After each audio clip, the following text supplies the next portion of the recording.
Hello दोस्तों। आज मैं आपको एक ऐसे एनिमे के बारे में बताने वाला हूँ जिसमें हमारा मेन कैरेक्टर एक मैजिक वर्ल्ड में होता है। लेकिन इंटरेस्टिंग बात यह है कि हमारा मेन कैरेक्टर के पास मैजिक स्किल ही नहीं होता। चलिए देखते हैं कि कैसे वो इस वर्ल्ड में सर्वाइव करता है और इस वर्ल्ड के टॉप पर कैसे पहुंचा। एनिमे की शुरुआत में एक मैजिक स्कूल दिखाया जाता है जिसका नाम रिगार्ड एंड मैजिक एकेडमी होता है। इस स्कूल में आगे बढ़ने के लिए मैजिक को सबसे ज़्यादा प्रायोरिटी दी जाती है। जिनके पास मैजिक नहीं होता उन्हें डंजन में जाकर क्रेडिट कमाने होते हैं। हमारा मेन कैरेक्टर भी वही कर रहा होता है और हमारा मेन कैरेक्टर नाम विल होता है। वो काफ़ी सारे डॉग लाइक मॉन्स्टर का सामना कर रहा होता है। उसके बाद हमें विल का क्लासरूम दिखाया जाता है जहां स्टूडेंट को केमिकल और मैजिक स्टोन की मदद से आग लगानी होती है। लेकिन विल ये छोटा सा मैजिक भी नहीं कर पाता और उसके क्लासमेट उस पर हंसने लगते हैं। प्रोफेसर कहते हैं, अगर तुम इस छोटे से मैजिक को भी नहीं कर सकते तो तुम्हें सिर्फ किताबी कीड़ा कहा जाएगा। तुम्हें सिखाने का कोई फ़ायदा नहीं। तभी एक लाल बालों वाला लड़का अपने मैजिक से आग जला देता है, लेकिन प्रोफेसर उसे पहले परमिशन लेने के लिए डांटते हैं। लड़का माफ़ी मांगता है। प्रोफेसर एडवर्ड अपनी मैजिक से आग बुझाते हुए कहते हैं, हमारे यहाँ मैजिक ही सब कुछ है और मैजिशियन हमारे हीरोज़ है। जिसे मैजिक नहीं आता उसके लिए यहाँ रहने का कोई मतलब नहीं।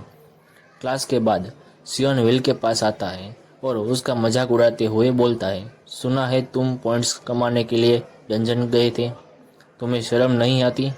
सियोन को एक लड़की कोलेट रोकती है और विल को परेशान करने से मना करती है। सियोन कोलेट से कहता है, तुम जैसे एक मैजिशियन एक फेलियर का सपोर्ट कर रही हो। कोलेट जवाब देती है, वो मेरा दोस्त है और वो अच्छा इंसान है और वो मेहनती है। सियोन कहता है, अच्छा इंसान और मेहनत से कोई अच्छा मैजिशियन नहीं बन सकता। जिसे मैजिक नहीं आता उसे मागिया वेंडर्स बनने का सपना छोड़ देना चाहिए। कोलेट और विल आगे चलते हुए बात कर रहे होते हैं।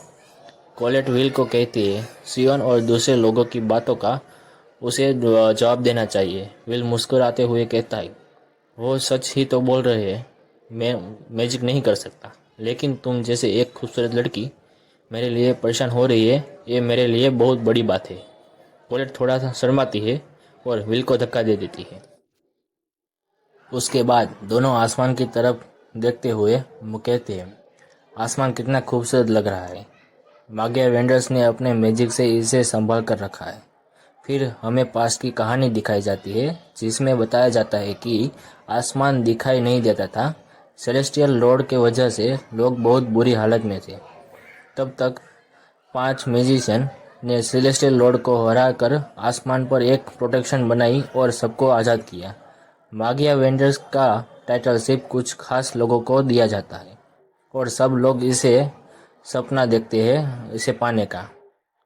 तभी आइस मेडन एल्बस मीना उन्हें आसमान से देख रही होती है।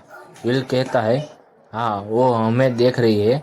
फिर हमें मीना को दिखाया जाता है जो उन्हें ऊपर से देख रही होती है। विल अपने बचपन की बात याद करता है, मैं और अल्फरिया ने टावर के टॉप पर जाने का प्रॉमिस किया था।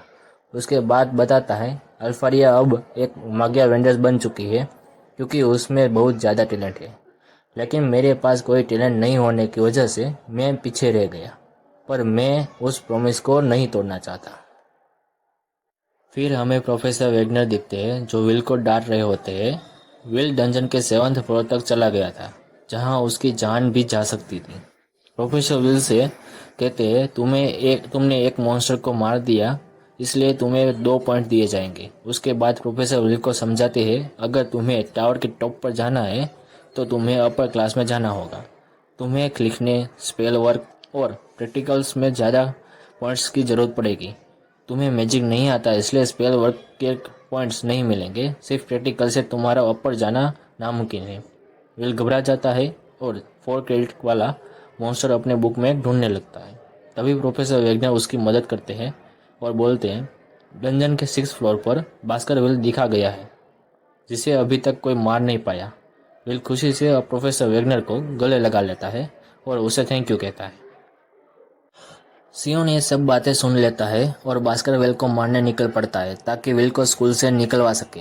उसके बाद हमें डंजन को दिखाया जाता है जहां विल अपनी बिल्ली किकी से बातें करते हुए जा रहा होता है। विल कहता है भास्कर विल से मैं पहले लड़ चुका हूँ, हमें सिर्फ उसकी फ्लेम से बचना है और तुम इस बार जलोगे भी नहीं।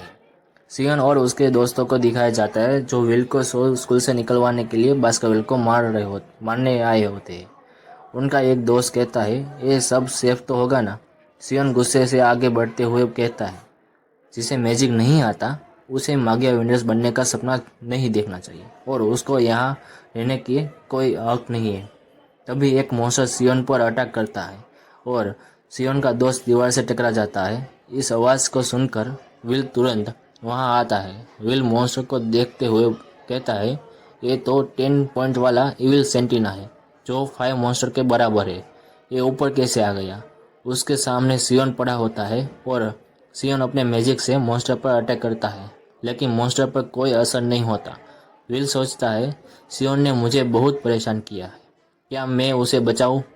तभी उसे अल्फारिया की बात याद आती है, तुम अच्छे हो और बहादुर भी। विल एक गॉगल्स पहनकर मॉन्स्टर के सामने आता है और मॉन्स्टर की तलवार को अपनी तलवार से रोक लेता है। प्रोफेसर एडवर्ड प्रोफेसर वेगनर के पास आते हैं और घबरा कर कहते हैं सियोन और उसके दोस्त बिना बताए डंजन चले गए हैं और वो 6th फ्लोर की तरफ जा रहे हैं। प्रोफेसर वेगनर पहले थोड़ा घबरा जाते हैं लेकिन फिर कहते हैं चिंता की कोई बात नहीं क्योंकि विल भी वहाँ है। फिर हमें दिखाया जाता है कि विल और मॉन्स्टर के बीच एक जोरदार फाइट हो रही है। सियोन ये देखकर हैरान हो जाता है और बोलता है क्या ये वही विल है? प्रोफेसर एडवर्ड भी ये देखकर शॉक हो जाते हैं। प्रोफेसर वेगनर समझाते हैं भले ही विल को मैजिक नहीं आता लेकिन उसके पास सुपर ह्यूमन स्ट्रेंथ है, उसके पास ऑब्जर्वेशन स्किल है जिसे उसे सामने वाले का हमला पहले ही समझ आ जाता है। विल मॉन्स्टर का हाथ काट देता है, उसकी बड़ी तलवार उठाता है और मॉन्स्टर का सिर काट देता है। प्रोफेसर एडवर्ड को अपनी आंखों पर विश्वास नहीं होता और वो वहाँ से चले जाते हैं। प्रोफेसर वेगनर विल को 10 पॉइंट देते हैं इस मॉन्स्टर को मारने के लिए। और ये था हमारा पहला एपिसोड। अगर आपको ये वीडियो पसंद आई है तो प्लीज़ लाइक करें और सब्सक्राइब करें और अगले एपिसोड में फिर मिलेंगे।